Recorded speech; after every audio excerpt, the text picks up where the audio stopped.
Hinamon ni Senate Minority Leader Alan Peter Cayetano ang kanyang mga kritiko na pumunta mismo sa Taguig para silipin ang flood control projects doon. Nanindigan siyang tunay ang mga proyekto at dapat panggayahin ng ibang lugar. Narito ang agenda report ni Hannah T. Aaminin ko sa inyong lahat, medyo masakit sa amin.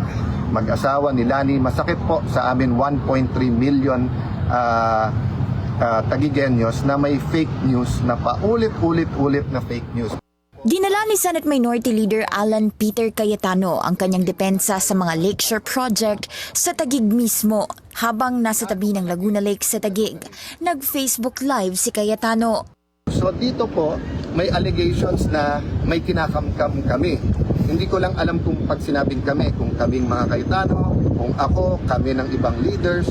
Kabaligtaran daw ang ginawa ng lungsod dahil may mga bahagi raw ng Lakeshore na sinalba at inilaan para sa public use. Hinamon din ni Cayetano ang mga kritiko na pumunta mismo sa mga proyekto at silipin ito.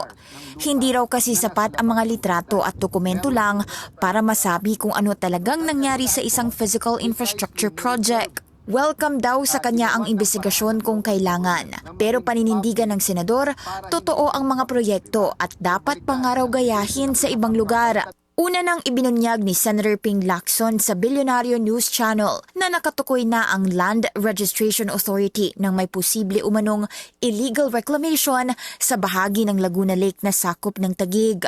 Hindi pa niya dinidisclose kung aling mga titulo ang mga ito.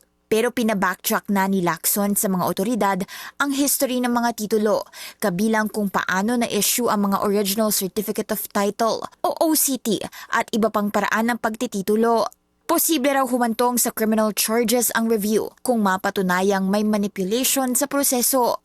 Una nang naglabas ng mga sabpina ang Office of the Ombudsman sa DPWH, Philippine Reclamation Authority o PRA at Taguig Registry of Deeds bilang bahagi ng fact-finding investigation nila kaugnay ng reclamation. Malawak ang bahaging kasalukuyang sinusuri. Batay sa impormasyong natanggap ni Lacson mula sa PRA, hindi bababa sa 38 hectares ang sangkot. Pinaghahandaan na rin ng PRA ang posibleng forfeiture proceedings sa mga lupang mapapatunayang iligal na na-reclaim pero kailangan muna itong aprubahan ng board nito. Pero giniit ni Cayetano na ang development ay para sa flood protection. Malaki raw ang nabago sa lugar matapos itayo ang road dike, matapos ang ilang dekadang matinding pagbaha. Hirit ni Cayetano, hanggang ngayon wala pa raw nagtuturo sa kanya kung nasaan may ghost project. Noong nakaraang taon pa raw niya pinasuri sa DPWH ang mga proyekto isa-isa. Sa ngayon, patuloy naman ang kampo ni Lacson sa pagpasa ng mga dokumento at iba pang leads sa Office of the Ombudsman. Para sa agenda, Hannah T. Billionario News Channel. Mag-follow sa aming mga social media accounts at mag-subscribe sa aming YouTube channel para sa pinakahuli at eksklusibong mga balita.